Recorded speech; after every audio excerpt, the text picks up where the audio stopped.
know, we're all guilty of it, trying to keep up with the Joneses, whether it's what kind of ute you drive or how you present your house to the street. Now, this is one of those streets where everyone mows the lawn just so, and everyone's got a little bit of pride about it. I love that. But you look at this medium strip, and you can tell these people, well, they think differently, but in a good way. Gate opens out. Different. You could call this garden a Swiss Army knife, because just like a Swiss Army knife, it's got so many different elements to it.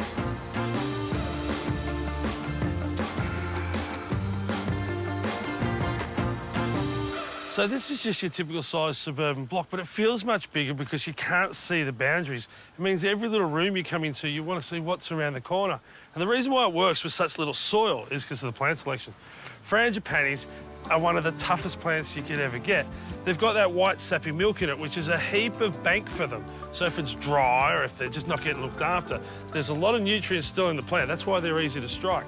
Now, if it is dry, the leaves just become a little bit smaller and there might be a few less of them. But they work really well as a canopy for what's beneath it. Now, bromeliads, again, you can plant them between two house bricks and they'll survive.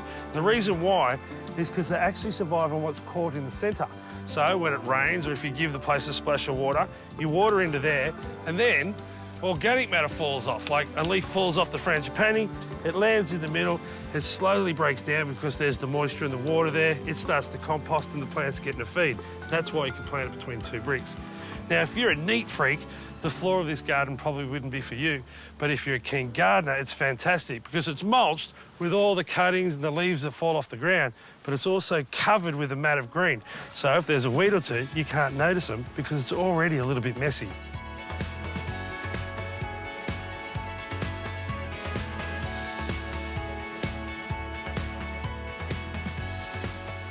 Every house has got a service side, you know, where you tuck the air conditioner, and I suppose if you have to hang the laundry out, what a beautiful spot to do it. And grow a bit of old man's beard at the same time. Hello. Murph Hughes, David Boone, Chopper Reed, Uncle Chop Chop.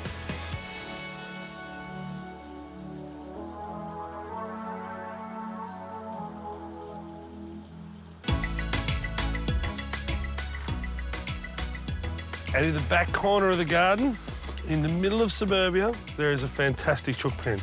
The best thing about this, it's big enough and there's no neighbours around, so there's definitely no worrying anyone.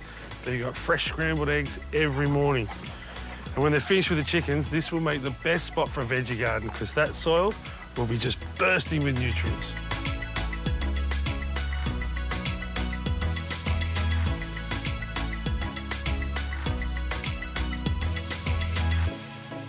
Mark, apart from your garden being aesthetically beautiful, you've obviously got a theory behind how you want your gardens to be planted and what the footprint is for the environment.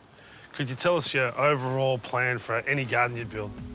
In the end, I want them to be ecologically sustainable and sound. You know, you want to have high biodiversity. You know, I like small ecological systems. With your rooftop garden, apart from aesthetically pleasing, you know, it might even be a space where you can't go to. What's the advantages of covering your house with plants?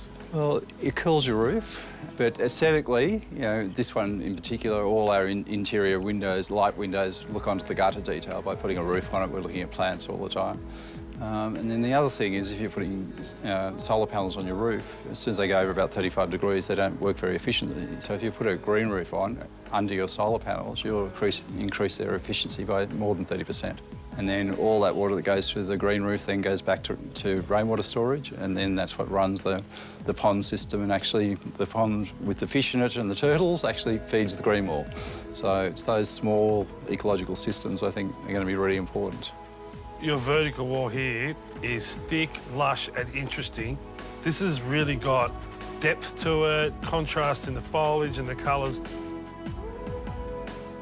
If you were to go and speak to a new homeowner who's a new gardener as well, what would be your #1 piece of advice for them to make sure their garden's healthy and alive?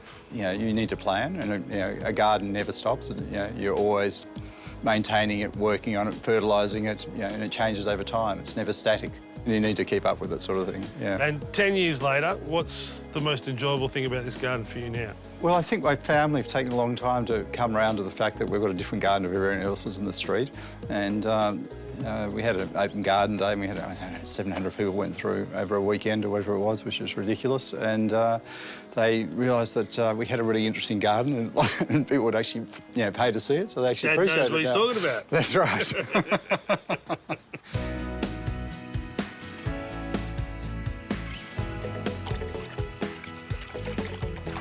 This is obviously a really clever designed garden, but the most important thing it does is it makes you feel comfortable and relaxed.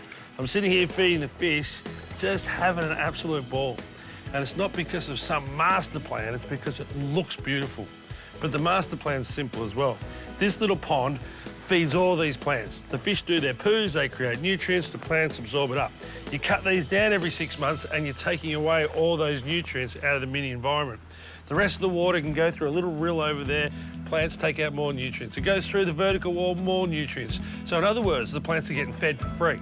Then the water goes into a pump and a filter and comes back here as fresh as a daisy. So it can keep going and these plants and fish are as happy as Larry. Now that's a great little environment. Good garden design isn't just a pretty garden, it can change the way you feel.